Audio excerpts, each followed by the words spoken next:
The sky burned red as massive alien warships hovered over Earth. The invasion had begun.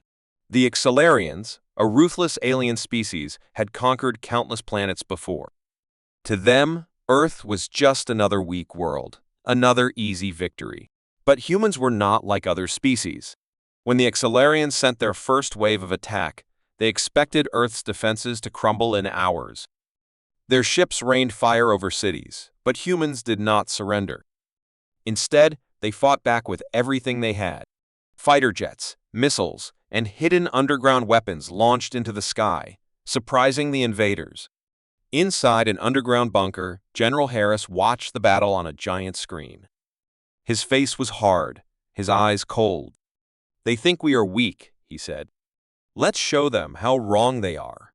The Accelarians were powerful, but they underestimated one thing: human intelligence. Scientists and engineers worked day and night, creating a weapon that would turn the tide of the war. They called it Project Omega, a missile so advanced that it could bypass the enemy's defenses and strike their mothership directly. But there was a problem. They needed time to finish it. The Accelarians, realizing humans were tougher than expected, changed their strategy. They sent a message to the world: "Surrender now, or we will destroy your planet." The world leaders gathered in a secret meeting. Some wanted to negotiate, but General Harris slammed his fist on the table. "No. If we surrender, humanity dies as slaves. We fight, or we die free." Meanwhile, in a hidden base deep in the mountains, Dr. Emily Carter and her team worked desperately on Project Omega. Every second counted. The Accelarians were preparing their final attack, a giant energy weapon that could burn Earth's surface in minutes. Then, the worst happened. Accelarian spy, disguised as a human, sabotaged the base, planting explosives near the Omega missile. The alarms blared. Soldiers rushed in, shooting at the intruder, but it was too late. The bomb exploded, destroying half of the lab. Dr. Carter coughed through the smoke. The missile was damaged. They had only one chance left. The invasion intensified. Cities fell one by one. The Accelarians landed their troops, crushing human resistance. But the more they pushed, the harder humans fought. From the streets to the mountains, every man, woman, and child resisted. Finally, the Omega missile was ready. But someone had to manually guide it toward the mothership. It was a suicide mission. "I'll do it," said Captain Ryan Cole, a fighter pilot. His voice was calm, but his eyes burned with determination. "If this is humanity's last warning, let's make it count." The launch began. As Captain Ryan flew the missile straight toward the Accelarian mothership, enemy ships chased him, firing rapidly. He dodged, weaved, and pushed forward. His ship shook violently as laser blasts struck it. The mothership charged its final weapon, preparing to wipe out Earth. Time was running out. With his last ounce of strength, Ryan activated Omega's final sequence. "For Earth," he shouted as he crashed the missile straight into the heart of the mothership. A massive explosion erupted in the sky. The Accelarian fleet collapsed in chaos. Their mothership burned, their soldiers panicked. Without their command center, they were lost. One by one, human forces took them down. The war was over. Humanity had won. As the sun rose the next day, Earth stood battered but victorious. General Harris looked at the sky where Ryan had disappeared. He saluted. "We gave them our last warning," he said, and they finally listened. Humanity had bent the universe to its will. Earth would never bow to anyone. The night sky was silent when the first alien ships arrived. No warnings, no messages, just massive metal giants descending from the darkness. Cities around the world went dark as power grids failed. Communication systems crashed. The invasion had begun. The Zorvans, a powerful alien race, had conquered countless planets.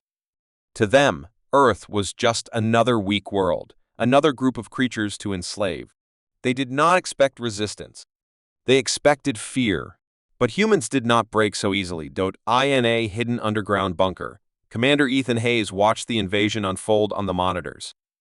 Alien troops tall, Armored figures with glowing red eyes marched through streets, capturing anyone they found. Their leader, Overlord Vecker, sent out a message in every human language: "Your planet belongs to us now. You will work for the Zorvan Empire. Surrender, and you may live." Ethan clenched his fists. Not happening. Across the world, chaos erupted. The aliens rounded up people, forcing them into massive transport ships. But as the first groups were taken, something unexpected happened. Humans fought back. A young woman named Lena Carter, trapped inside one of the alien ships, refused to be a prisoner. She watched the guards carefully, noting their patterns. When the moment was right, she struck, grabbing a fallen alien weapon and blasting her way out. Other prisoners followed her lead, overpowering their captors. Within minutes, they had taken control of the transport ship. Lena grabbed the radio. "We are not your slaves," she shouted.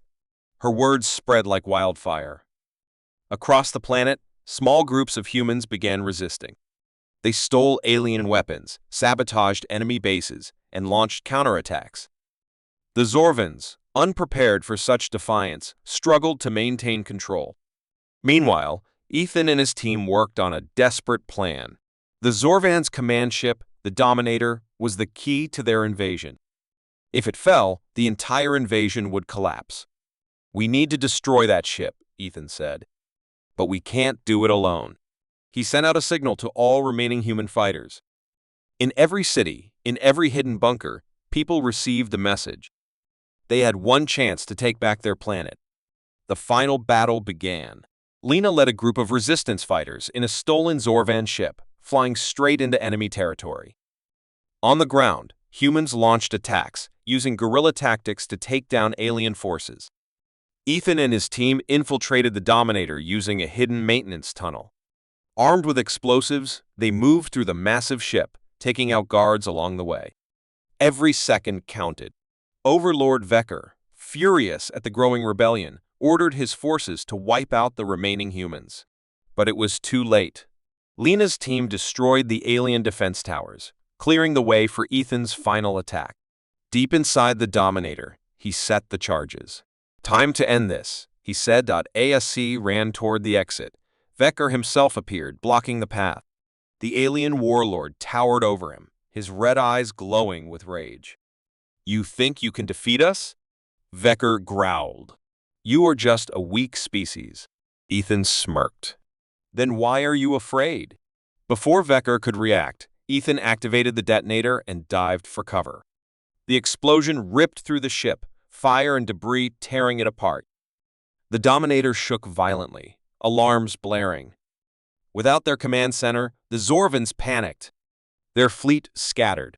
The humans had won. As the sun rose the next day, the remaining Zorvans fled, leaving Earth behind. The people, bruised and battered but undefeated, stood together. Ethan looked at the sky. "If they ever come back," he said, "they'll remember one thing: we are not their slaves." Humanity had fought back, and they had won their freedom. The stars burned bright above Earth as the Dravonians arrived. Their fleet was massive black metal warships stretching across the sky like a storm. They had conquered hundreds of worlds, destroyed entire civilizations. To them, Earth was nothing but another weak planet, another easy victory. Their leader, Commander Zorkai, stood on the bridge of the flagship, watching Earth's surface with cold reptilian eyes. "Wipe them out," he ordered. This should not take long. The first attack was swift and brutal. Cities crumbled under heavy bombardment. Military bases were destroyed before they could launch a proper defense. The Dravonians had superior weapons, stronger soldiers, and technology far beyond human understanding. And yet humans did not surrender. As the smoke rose, Earth's survivors regrouped.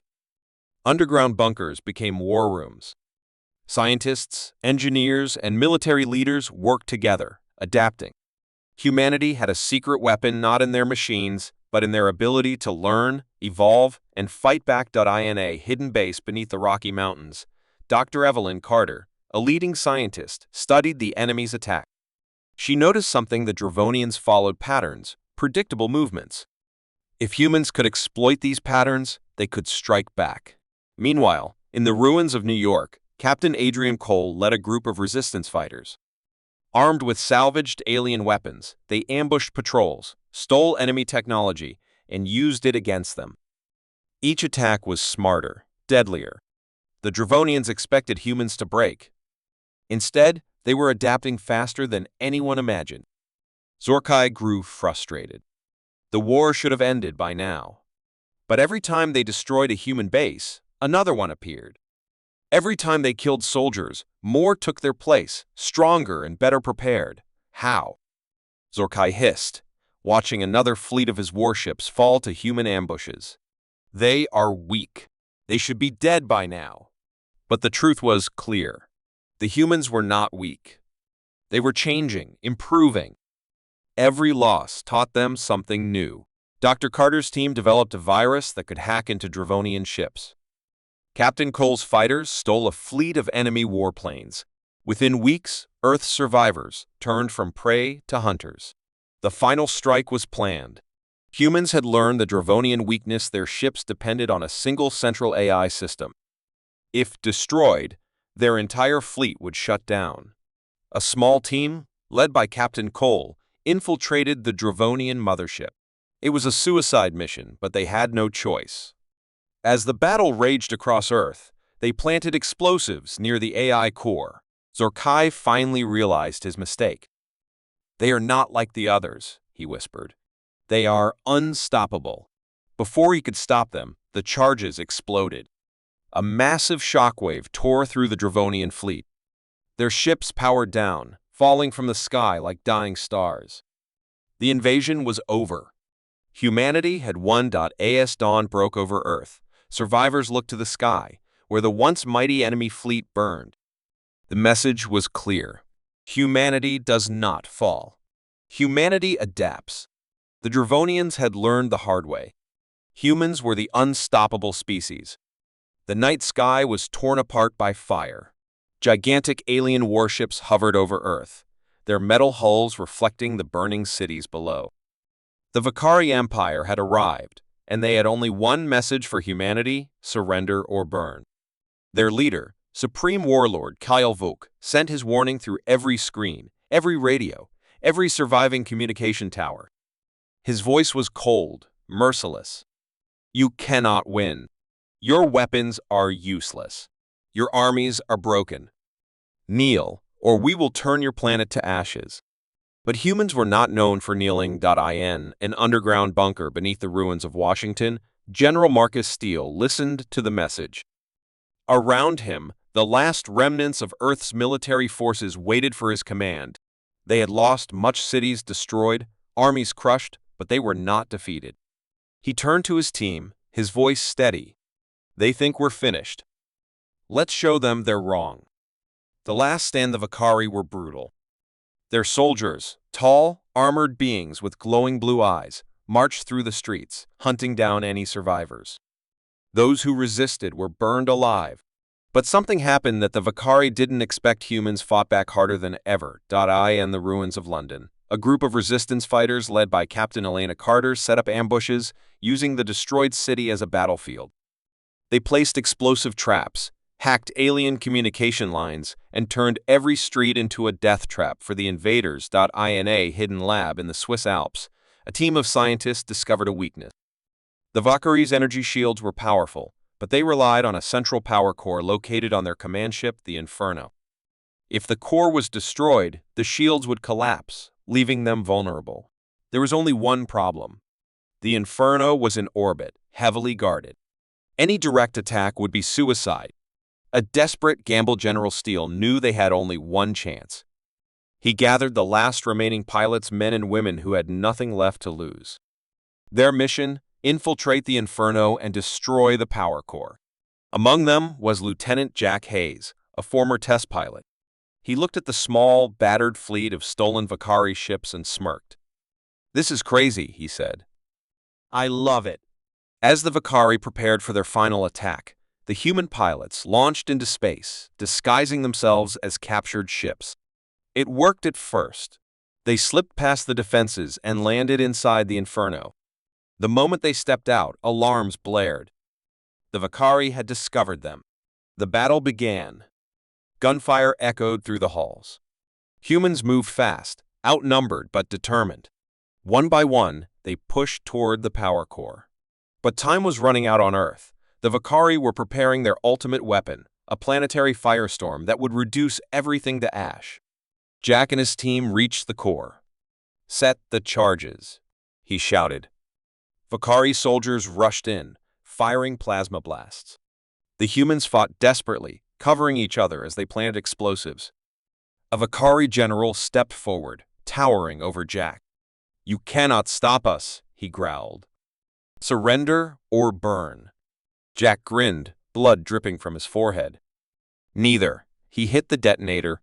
The explosion ripped through the inferno, tearing it apart. The power core shattered, sending shockwaves through the Vakari fleet. Their shields collapsed. Their ships became vulnerable.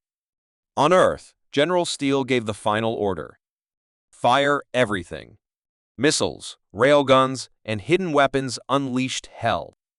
The once invincible Vakari fleet burned, crashing into the oceans, the deserts, the mountains. The invasion force, leaderless and broken, tried to flee. Victory in flames as the last Vakari warship fell from the sky. Humanity stood victorious. Burned, battered, but never conquered. General Steele watched the sunrise and spoke the words that would be remembered for generations. "We do not surrender. We make our enemies burn." Humanity had survived, and the galaxy would never forget. The invasion began without warning. The Exalthar Dominion, a ruthless alien empire, descended upon Earth like a storm. Their towering warships blotted out the sun, and their energy cannons turned entire cities into ashes within minutes. Millions died in the first attack. For the Exalthar, this was nothing new. They had crushed countless civilizations before. To them, humans were weak, fragile creatures easy to conquer, easy to break. But they had made a mistake. They thought Earth would surrender. They thought humans would bow. They did not know the fury of Earth. The fight for survival in the underground remains of a destroyed city. Colonel David Rains watched the invasion unfold through satellite feeds. His face was covered in dust and sweat, but his eyes burned with determination. A soldier ran up to him.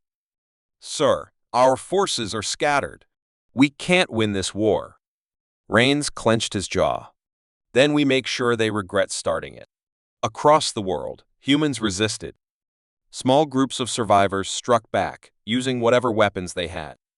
They hid in forests, fought in ruined streets, and turned the very planet against the invaders. In the Amazon rainforest, resistance fighters lured Exeldar soldiers into the dense jungle, where they were torn apart by traps, animals, and guerrilla warfare. In the Siberian wastelands, snipers took down enemy patrols, one perfect shot at a time. And in the heart of New York's ruins, an engineer named Sarah Monroe cracked the secret to Exalthar technology. She hacked into their weapons, turning their own war machines against them. Humanity was supposed to be defeated. Instead, the invaders were the ones bleeding. Awakening the beast, the Exeldar High Commander, Varos Khan, watched in frustration from his flagship. "Why do they still fight?" he growled. A Exalthar officer hesitated. "They refused to break, my lord." Varos Khan snarled. "Then burn their world." The Exalthar prepared their ultimate weapon, a planetary annihilation device that would rip Earth apart in one massive explosion. But humanity had other plans. Colonel Rains and his best soldiers launched a desperate attack on the Exalthar mothership. With stolen alien ships, they flew straight into enemy territory. Most of them wouldn't survive, but that didn't matter. If they failed, Earth was doomed. As their ships dodged heavy fire, Rains spoke through the radio. "We are not fighting for survival anymore. We are fighting for revenge." Earth strikes back. The battle inside the mothership was brutal. Humans, outnumbered and outgunned, fought with raw fury. Explosions shook the corridors. Sarah Monroe hacked the ship's systems, shutting down shields and disabling weapons. "Their defenses are down. Now's our chance." Rains and his team reached the control room. There, standing tall and armored in golden battle gear, was Varos Khan. You are nothing but insects, the alien warlord spat. Rains raised his gun. Then why are you afraid? The two clashed in a final battle. The alien was strong, but Rains was faster, angrier, deadlier. With one final strike, Rains plunged a stolen Exelthar blade into Varos Khan's chest. The warlord gasped, his glowing eyes flickering in shock. This was not supposed to happen, he whispered before collapsing. Sarah triggered the ship's self-destruct. Time to leave. As the humans escaped, the Exelthar mothership exploded in a fiery blast, lighting up the sky like a second sun. The surviving alien fleet, leaderless and broken, fled. Earth had won. The fury remains as the smoke cleared. Humanity stood victorious. Bruised, battered, but undefeated.